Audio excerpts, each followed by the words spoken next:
Salam, növbəti dərsimiz Azərbaycan tarixindən Nadir Şah Əfşar imperiyasıdır.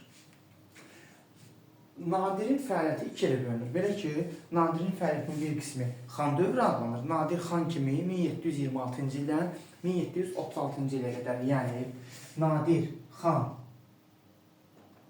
deyəndə 1726-dan 1736-cı ilə qədər olan dövrü. Bu dövrdə Nadir xan Səfəvilər dövlətinə xidmət edib. Nadirin şahkim dövrü isə artıq özünün hökmdar olduğu dövrdür. 1736-1747-ci illərdə olmuşdur. Yəni, abituriyentlərimizin ən çox çaşdırdığı məqamlardan biridir. 36-cı ildə belə ki, Nadir xan 1736-cı ildə Azərbaycan ərazisində su qovuşanda Muğan qurultayı təşkil edir. Bu qurultayın qərarına görə Səfəvilər dövləti süqut etmiş olur və Azərbaycan tarixinin yeni bir dövlət yaradılır. Əfşarlar dövləti. Bu dövlətin mövcud olduğu illər Nadir Şahın belə deyək, sağlığı ilə bağlıdır. Nadir Şahın ölümü ilə bu dövlət süqut edir. 1736-cı ildən 1747-ci ilə qədər mövcud olmuşdur. Onu etməliyik ki, Nadir Şahın şah seçildiyi zaman köhnə Səfəvilərə xidmət edən Gəncə hakimləri, Ziyadoğullar, Qarabağ bəylərbəyliğinin hakimləri, məşhur feodal hakimləri 32, Kəbirli 24-lər tayfası Nadirin şah seçilməsinə qarşı çıxdığı üçün Nadir həm Gəncə hakimi Ziyadoğulları, həmçində Qarabağ bəylərbəyliğinin hakimlərini cəzalandırır. O nedir? Qarabağ bəylərbəyliğinə tabi olan Qazax Şəmdətli borçalını Qarabağ bəylərbəyliğini alıb Gürcülərə verir idarə etməsindən. Bu ki, təbii ki, yanlış addım idi. Həmçində ki, Qarabağ bəylərbəyliğindəki olan xristiyan məliklikləri də müstəqil elan edir və üstəgəldə ki, onları və ailələrini Xorasana, şərqə doğru sürgün etmiş olur. Nadir Şah dövlət yaradandan sonra mühüm tədbirlər görür, islahatlar keçirir. Belə ki, Nadir Şahın islahatları idarə etmə sahəsində ardınca deyə bilərik, torpaq, aqrar islahatı, həmçinin o inzibati islahatı keçirir, həmçinin də hərbi islahatı və vergi islahatı. Əsasən, Nadir Şah 5 sahədə islahat keçirir, həmçinin onun müəyyən dini tədbirləri də olmuşdur. İlk öncə onun dini tədbirlərinə danışaq. Qeyd etməliyik ki, Əfşarlar dövləti Səfəvilər dövlətindən fərqli olaraq teokratik, dini yox, dünyəvi qaydadan idarə olunurdu. Səfəvilər teokratik qaydada, yəni dini qaydada idarə olunurdu. Əfşarlar isə dünyəvi qaydada idi. Həmçinin Nadir Şah din xadimlərinin dövlət işlərinin qarışmasının qarşısını almışdır. Və həmçinin İslamda olan o məhzəb qarşıdurmalarında son qoymaq istəyirdi o çəkişmələrə, belə ki. Başlayın Nadir Şahın islahatları. Nadir Şah ümumiyyətlə islahatların keçirməkdə əsas məqsəd mərkəzləşdirilmiş güclü vahid dövlət yaratmaq istəyirdi o. O nə edir? İdarə etmə islahatı keçirir. Baş vəzir və sədr əzəm vəzifəsini ləğv edir. Hakimlərin yanına xüsusi naiblər təyin edir. Azərbaycanın idarə etməsini qardaşı İbrahimə tapşırır, Xorasanın idarə etməsini isə oğlu Rıza Quluya tapşırır. O bunu idarə etmə islahatıdır. Torpaq, aqrar islahatına görə dövlət torpaq fondunu genişləndirir. Həmçinin boş qalmış və istifadəçi torpaqların istifadəsi haqqında fərman imzalayır və vəqf torpaq sahibini, yəni ruhanilərin əlindəki torpaqları üstəgəl iri feodalların torpaqlarını, həmçinin köçəri maldarların torpaqlarını müsadirə edir. O bunları etməkdə onların nüfuzunu sarsıtmaq istəyir. Çünki iri torpaq sahibləri dövlətə tabi olmaq istəmirdi. Ona görə o vəqf torpaq fondunu dövləti müsadirə edir, həmçində ki, iri feodalların torpaqlarını və köçmə maldarların torpaqlarını da dövlətin xəzinəsinə müsadirə etmiş olur. O vergi tədbiri görür, vergi islahatı keçirir. Vergidə vəzifə bölgüsü keçirir, sərt olaraq. Vergi yığılmasında intizam, qayda-qanunu yaratmış olur. Ruhanilərin bütün əmlakını, pulunu, parasını əllərindən tutub alır xəzinənin xeyrinə. Həmçinin deyirlər ki, artıq dövlətə xidmət edənlərə xidmət haqqı olaraq torpaq deyil, pul verməyə, maaş verməyə başlayır. Aha, nəzər salırıq ki, belə bir addımı kim etmişdir? Belə bir addımı Dehli Sultanlığında Əlaəddin Xələc etmişdir. Yəni, Əlaəddin Xələc, Dehli hökmdarı Əlaəddin Xələc və Nadir Şah Əfşarın tədbiri eynidir. Bunlar nə edib hər iki şəxs? Artıq dövlətə xidmət edənlərə maaş əvəzində torpaq verilməsini yox, pul verilməsini, belə deyək, tərəfdarı edirlər və belə edirlər, pul verməyə başlayırlar. Həmçinin Nadir Şah vergi islahatından sonra vergilərin pulla yığılmasını əmr edir.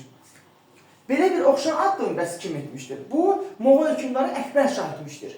Vergilərin pulla almağı. məhsulla yox ha, pulla almasının fərmanını, tədbirini görmüşdür. Daha sonra inzibati islahat. O Səfəvilər dövlətindəki 4 bəyərbəyliyi ləğv edir. Əvəzində Məşhəd, Təbriz və Şiraz bəyərbəyliyi ölkəni bölür. Paytaxt isə Məşhəd şəhəri olur. Həmçinin də Nadir Şah Azərbaycan vilayətini yaradır. Azərbaycan vilayətinin mərkəzi Təbriz olur. Xatırlayaq anında inteqrasiya ilə bundan əvvəl kim idi bəs görürsən Azərbaycan vilayətini yaradan? Bu, Səfəvi şahı Şah 1. Abbasdır. Bu ikisinin oxşarlığıdır, Azərbaycan vilayətinin yaradılması. Şah Abbasın yaratdığı vilayətin mərkəzi isə Ərdəbil idi, bunun isə Təbriz idi. Hərbi islahat keçirir, kəndləri orduya çağırır. Bu təbii ki, səhv addımı idi. Nəticədə kənd təsərrüfatı zəifləməyə başlayır. Süvari ordu yaradır, artilleriya, yəni toplu qoşun növünü genişləndirir. Donanma yaratmaq istəyir.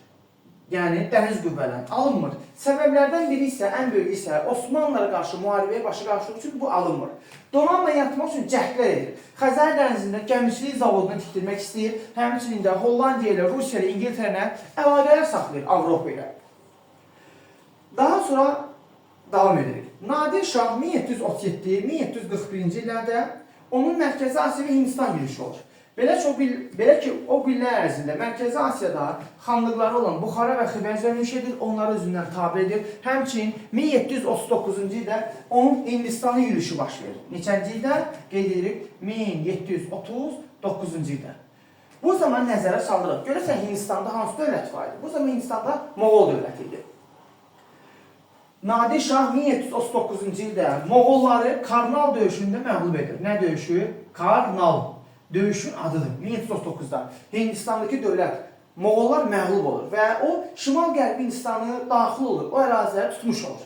Biz nəzərə salırıq. Hindistana kimlər yürüş edib? Hindistana ilk yürüş edənlər eradan əvvəl 6-cı əsrin sonlarında Əhəmənilər dövləti. Bəs görürsən ikinci yürüş edən Makedoniyalı İskəndər eradan əvvəl 37-ci ildə. Ardınca yürüş edən 6-cı əsrin birinci yarısında bu Axun hökmdarı Mihraqulu, ardınca Hindistanı yürüş edən 8-ci əsrin əvvəllərində ərəblər, Əməvilər yürüş edib.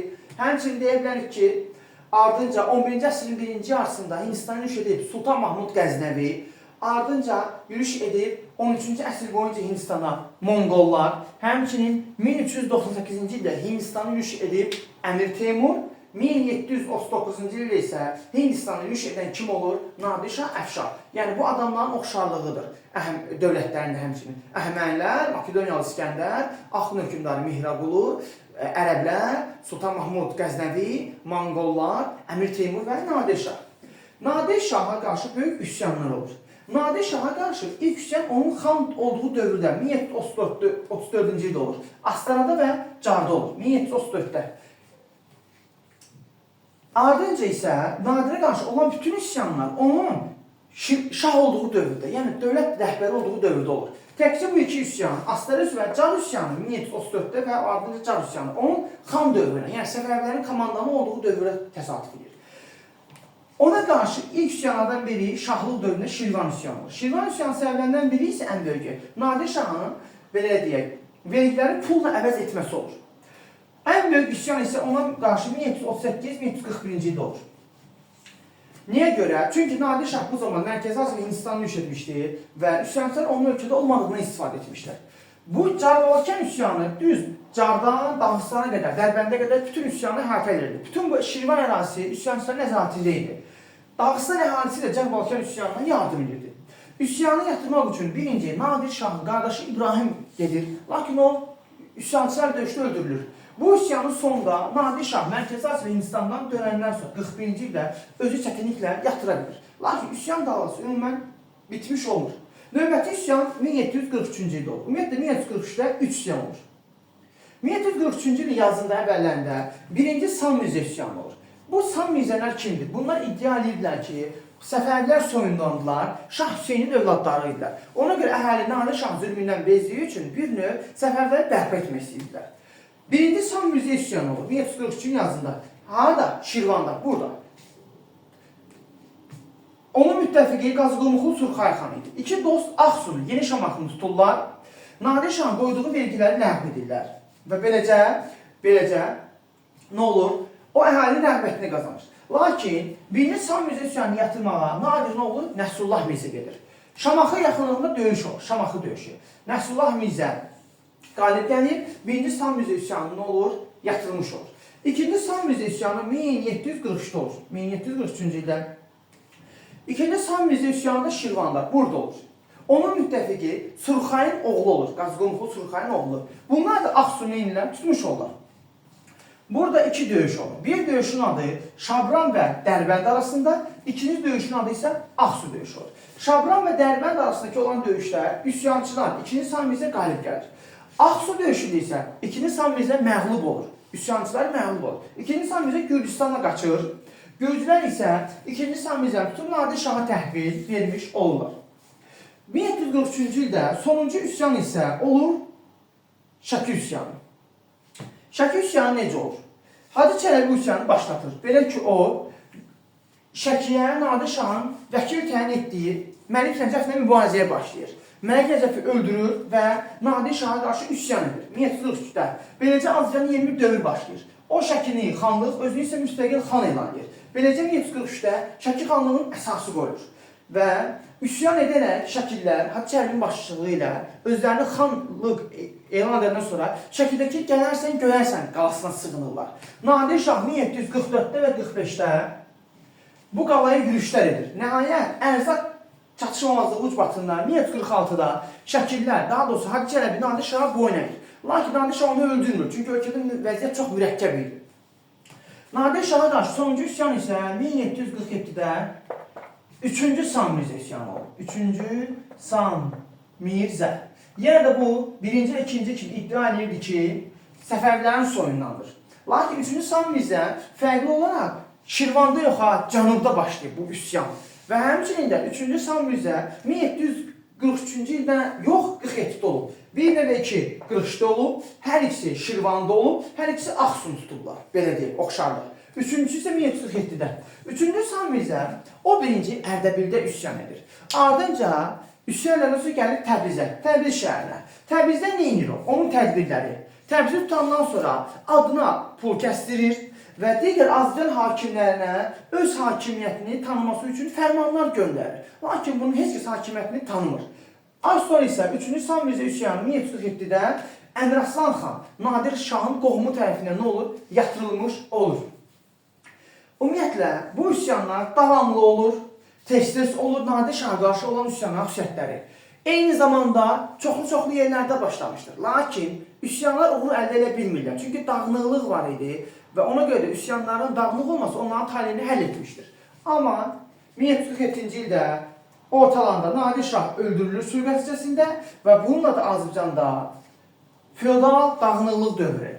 Nadir Şahın ölümü ilə 1747-ci yayında onun imperiyası parçalanır və Azərbaycanda xırda dövlətdə olan xanlıqların dövrü yenidən başlayır ki, bu da Azərbaycanda gələcək ifadəsinə gətirib çıxarır. Belə ki, Azərbaycanı növbəti dərslərimizdə öyrənəcək ki, Rusiya imperiyası və Qacarlar imperiyası Azərbaycanı iki hissəyə parçalanmış olurlar rəsmən.